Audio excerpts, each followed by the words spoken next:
ሰላም ሰላም ዴፍትን ቤተሰቦች እንዴት ናችሁ? እንኳን ደህና መጣችሁ። እንዴት ከረማችሁ? ዛሬ ደግሞ ይዘንላችሁ የመጣነው በአውሮፓውያን አቆጣጠር የ2024 የዲቪ አሞላል ስነ ስርዓት ነው ይዘንላችሁ የመጣነው። በጣም ቀላል ነው፣ ነገር ግን በጣም ጥንቃቄ የሚያስፈልገው ነገር ስለሆነ እያንዳንዱን ስቴፕ ከኛ ጋር እስከ ቪዲዮ ፍጻሜ ድረስ አብራችሁን ቆይታችሁ እያንዳንዱን ስቴፕ በጥንቃቄ መሙላት አለባችሁ። ወደ ቪዲዮአችን ከመግባታችን በፊት ግን ለቻናላችን አዲስ የሆናችሁ በየጊዜው የምንለቃቸው አዳዲስ ቪዲዮዎች እንዲደርሷችሁ ሰብስክራይብ በማድረግና የደወል ምልክት በመጫን ይቀላቀሉ።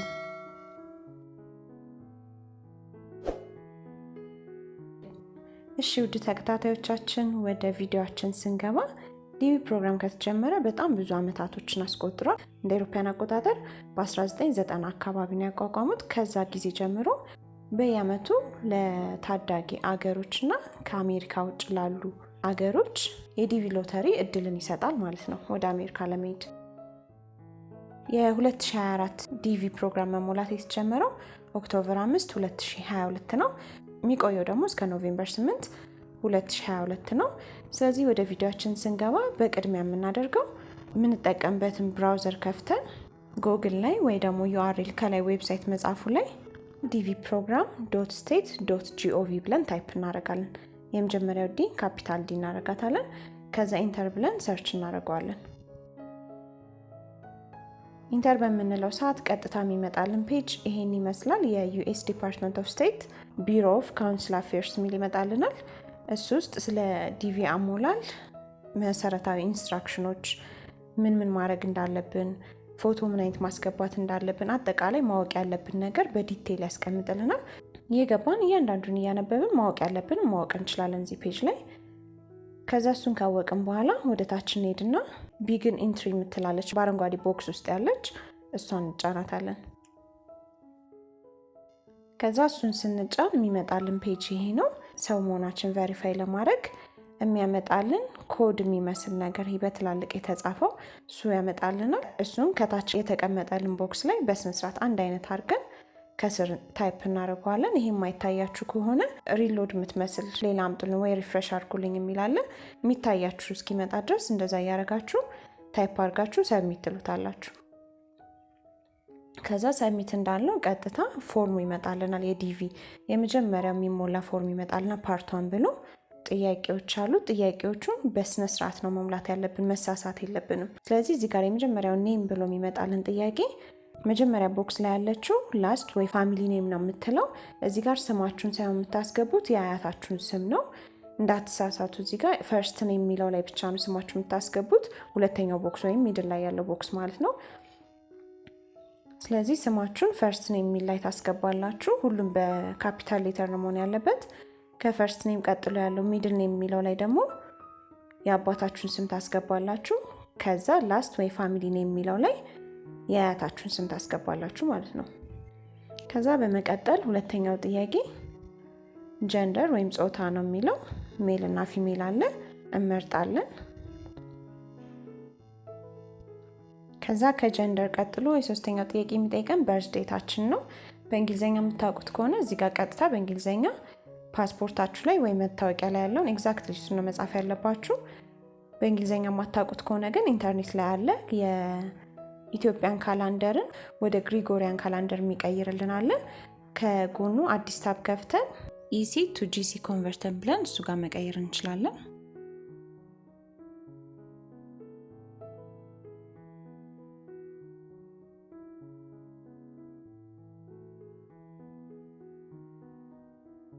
ከዛ ይቀየረልን ዓመተ ምህረት ወርና ቀን ስቴፕ ባይ ስቴፕ እናስገባዋለን። የሚለንም መንዝ መጀመሪያ፣ ከዛ ዴይ፣ ከዛ ይር እናስገባለን። እሱን ካስገባን በኋላ በመቀጠል የአራተኛው ጥያቄ የሚለን ምንድነው? የተወለዳችሁበት ከተማ ነው የሚለን። የተወለዳችሁበትን ከተማ እዚህ ጋር ታስገባላችሁ። አዲስ አበባ ከሆነ አዲስ አበባ፣ አዳማ ከሆነ አዳማ፣ ሐዋሳ ከሆነ ሐዋሳ፣ መቀሌ ከሆነ መቀሌ፣ አድዋ ከሆነ አድዋ እያላችሁ እዚህ ጋር ታስገባላችሁ። የተወለዳችሁበትን ከተማ የማታውቁት ከሆነ ግን ወይ የተረጋገጠ ነገር ካልሆነ በርሲቲ አንኖን ወይም ደግሞ የትውልድ ከተማ አይታወቅም የምትል ቦክስ አለች። እሷን ቲክ አድርጋችሁ ማለፍ ትችላላችሁ። ከዛ አምስተኛው ደግሞ የተወለዳችሁበት አገር ነው የሚለው። ኢትዮጵያ ከሆነ የተወለዳችሁት ወደ ታች ኢትዮጵያ የምትላለች እሷን መርጣችሁ ትቀጥላላችሁ። ኤርትራ ከሆነ ኤርትራ፣ እንደዛ ያላችሁ አገራችሁን መርጣችሁ የተወለዳችሁበትን ሀገር ማስገባት ትችላላችሁ። ከዛ ካንትሪያችንን ካስገባን በኋላ ቀጣይ 6ኛ ላይ ያለው ጥያቄ አገራችሁ ለዲቪ ፕሮግራም ተፈቅዶለታል ወይ ለመሙላት ተፈቅዶለታል ወይ ነው የሚለው። የኛ ሀገር ስለተፈቀደለት የስ የሚለው እንዳለ ሳንነካው እናልፈዋለን።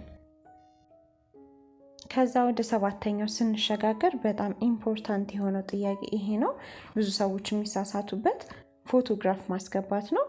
ፎቶ ግን ማንኛውም ፎቶ ማስገባት አንችልም። የምናስገባው JPEG ፋይል ያለ 600 በ600 ፒክስል ያልበለጠ ሳይዙ ከ55 ኪሎ ባይት ያላነሰና ከ240 ኪሎ ባይት ያልበለጠ ጽድት ያለ ጥላ የሌለበት የአይን መጨፈን የሌለበት መነጽር ሳታረጉ የተነሳችሁት ፎቶ ጽድት ያለ ፎቶ ነው ማስገባት ያለባችሁ።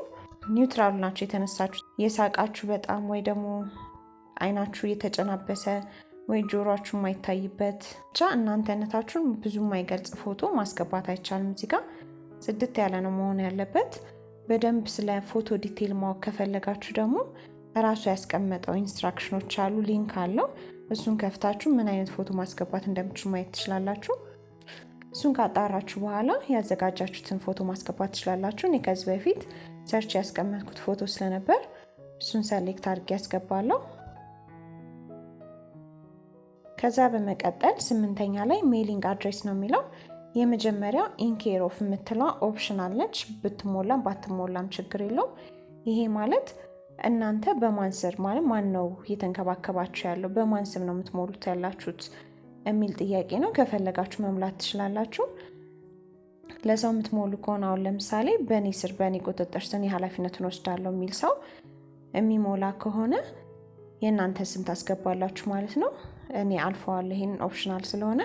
አድሬስ ላይን 1 የምትለው ቢ ላይ ያለችው ደግሞ አድሬሳችሁ ነው ወይ ከተማችሁ ሊሆን ይችላል፣ ወረዳችሁ ሊሆን ይችላል። እሱን ማስገባት ትችላላችሁ። አዲስ አበባ ካላችሁ አዲስ አበባ፣ ሐዋሳ ካላችሁ ሐዋሳ፣ እንደዛ እያደረጋችሁ አሁን ከነ ወረዳው ከነ ለሚኩራ አስገብቻለሁ። ከዛ ሲ ላይም ኦፕሽናል ነች፣ እሷን ማለፍ ትችላላችሁ።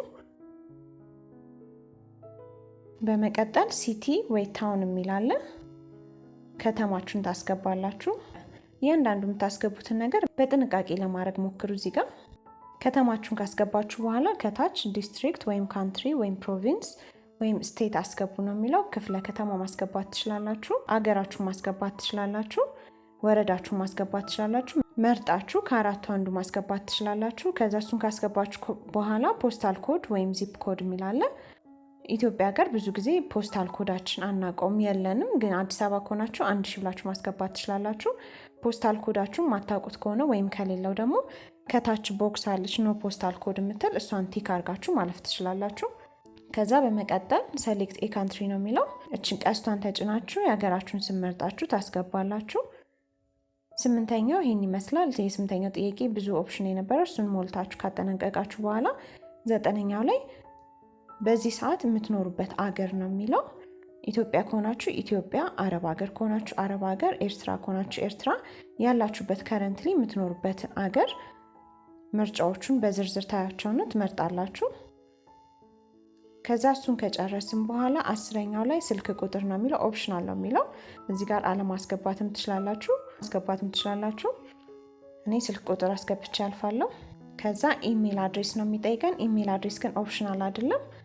ስለዚህ ያለን የምንጠቀምበትን ኢሜል አድሬስ ጂሜል ከሆነ የምትጠቀሙት በጂሜል አካውንታችሁ፣ ያሁ ከሆነ ያሁ፣ ሆትሜል ከሆነ ሆትሜል የምትጠቀሙበትን ኢሜል አድሬስ እዚህ ጋር ኤ ላይ ታስገቡና ኤ ላይ ያስገባችሁትን ኢሜል አድሬስ ድጋሚ ቢ ላይ ኮንፊርም አድርጋችሁ ታስገቡታላችሁ ማለት ነው።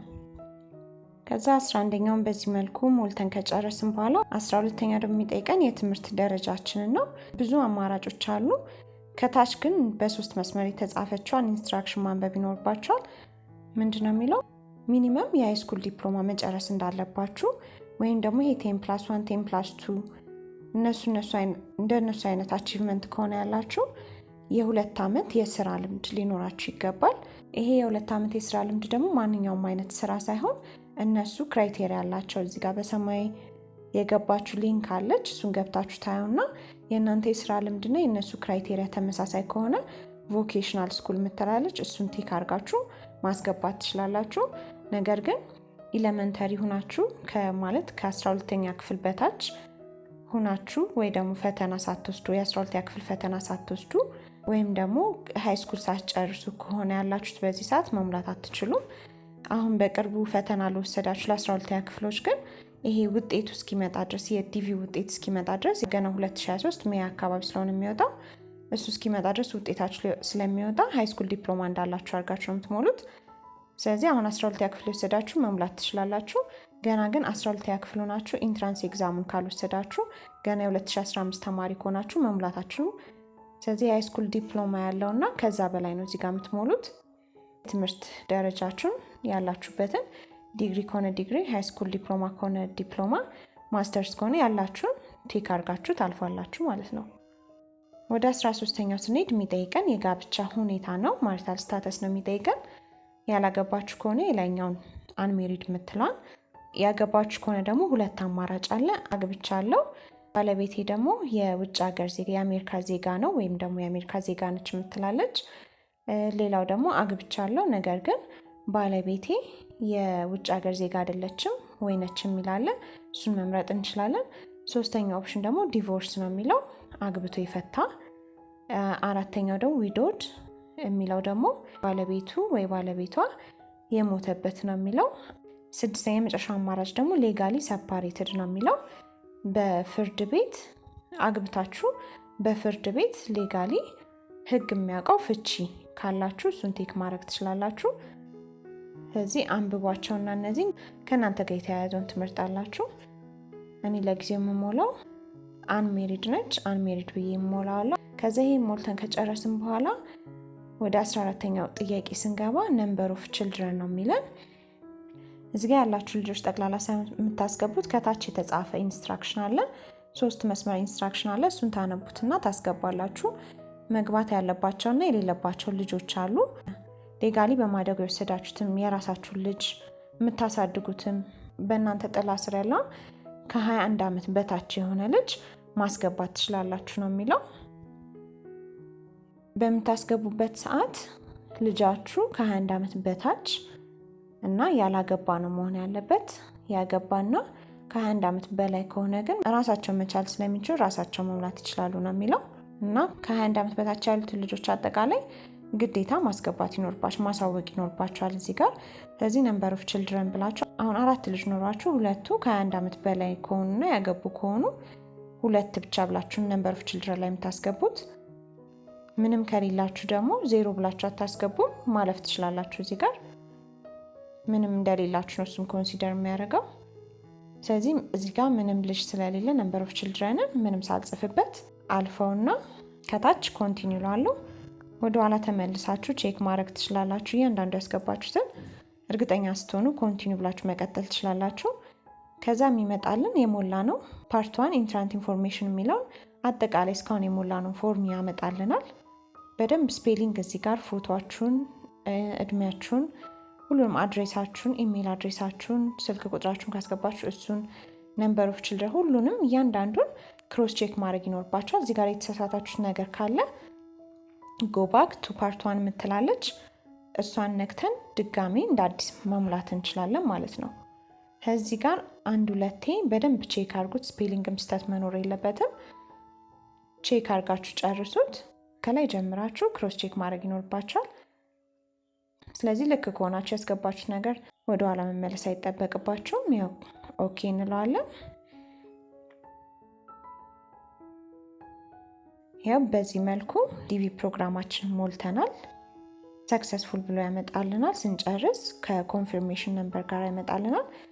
ስማችንን የሞላነውን ስማችን፣ ዴት ኦፍ በርዛችንን፣ ኮንፊርሜሽን ነምበር ያዘን፣ ዲጂታል ሲግኔቸር፣ አጠቃላይ የሚያስፈልገን ኢንፎርሜሽን ገብተን ቼክ አሁን ዲቪ ሲወጣ ገብተን ቼክ የምናደርግበት የሚያስፈልገን ኢንፎርሜሽን በተለይ ኮንፊርሜሽን ነምበር የምትለው በጣም ታስፈልገናል ቼክ ለማድረግ። እሱን የያዘ ፎርማት ያመጣልናል። ጨርሰናል ሞልተን። ስለዚህ ከጨረስን በኋላ ይህንን ፋይል ሴቭ ለማድረግ ከላይ ፕሪንት የምትላለች። ስለዚህ ፕሪንት እንለውና ፕሪንተር ካላችሁ ከእሱ ጋር ኮኔክት አድርጋችሁ ፕሪንት አድርጋችሁ ማስቀመጥ ትችላላችሁ። ከሌላችሁ ግን ፕሪንት የምትለዋን ኦፕሽን ተጭነን በፒዲኤፍ ፋይል ሴቭ አድርግልን የሚል ኦፕሽን አለ። በፒዲኤፍ ፋይል ሴቭ እናደርገውና ኮምፒውተራችን ላይ ወይ ስልካችን ላይ ማስቀመጥ እንችላለን።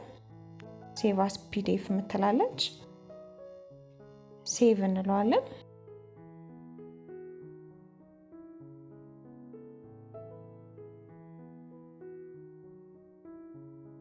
ያው ይሄን ይመስላል የፒዲኤፍ ፋይሉ። እንዳይጠፋባችሁ ከፈለጋችሁ ወይ ስልካችሁ ላይ ፎቶ አንስታችሁ ማስቀመጥ ወይ ወደ ራሳችሁ ኢሜል አድርጋችሁ ማስቀመጥ ትችላላችሁ እንዳይጠፋባችሁ።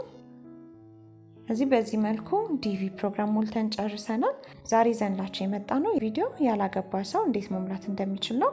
ልጅ ያለው ሰው ወይ ደግሞ ባለ ትዳር የሆነ ሰው ደግሞ ሌላ ፎርም አለው፣ ሁለተኛ ተጨማሪ ፎርም ይሞላል።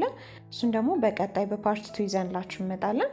በጣም ቀላል ነው ሲሞላ፣ ግን በጣም ለስህተት ተጋላጭና ጥንቃቄ የሚያስፈልገው ፎርም ስለሆነ እያንዳንዱን ስትሞሉ ስፔሊንግም ሆነ ምንም አይነት ነገር ስትሞሉ በጥንቃቄ መሙላት ይኖርባችኋል። ምክንያቱም ትንሽ ነገር ከተሳሳታችሁ ዲስኳሊፋይ ማድረግ ቻንሱ በጣም ሃይ ስለሆነ የእነሱን ኢንስትራክሽን ስቴፕ ባይ ስቴፕ እየተከተላችሁ ነው መሙላት ያለባችሁ። ስለዚህ እስከ ቪዲዮአችን ፍጻሜ ድረስ አብራችሁ ስለቆያችሁ ከልብ እናመሰግናለን። ጥያቄዎች ካሏችሁ ወይም ግልጽ ያልሆነላችሁ ነገር ካለ ከታች ኮሜንት ላይ ጻፉልን፣ እንመልስላችኋለን በፍጥነት። ጠቃሚ ነገር እንዳገኛችሁበትና ለምትፈልጉት ጥያቄ መልስ እንዳገኛችሁበት ተስፋ እናደርጋለን። ቪዲዮአችን ከተመቻችሁና ጠቃሚ ነገር ካገኛችሁበትም ላይክ ማድረግ እንዳትረሱ፣ እንዲሁም ደግሞ ለቻናላችን አዲስ ከሆናችሁ ሰብስክራይብ ማድረግና የደውላ ምልክት መጫን እንዳትረሱ። ለዛሬ ዘንላችሁ የመጣነው ቪዲዮ በዚህ ጨርሰናል። መልካም እድል እንመኝላችኋለን ለሁላችሁም። ቀጣይ ስራችን ላይ እስክንገናኝ ድረስ ሰላም ቆዩልን። መልካም ጊዜ። ኢትዮጵያ ሀገራችንን ፈጣሪ ባርክልን። ቻው።